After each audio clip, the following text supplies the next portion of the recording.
Fotografijos turi ypatingą galią ištransliuoti pačias gražiausias mūsų emocijas ir užfiksuoti akimirkos laikinumą.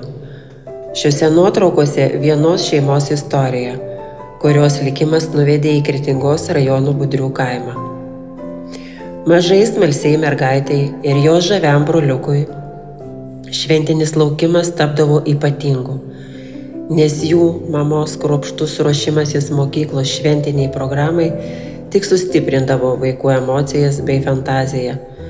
Todėl susitikimas mažai poreliai su kalėdų seneliu virsdavo stebuklingu, o saldainių maišelis iš jo rankų tapdavo labai didelę ir neapsakomai saldžią dovaną.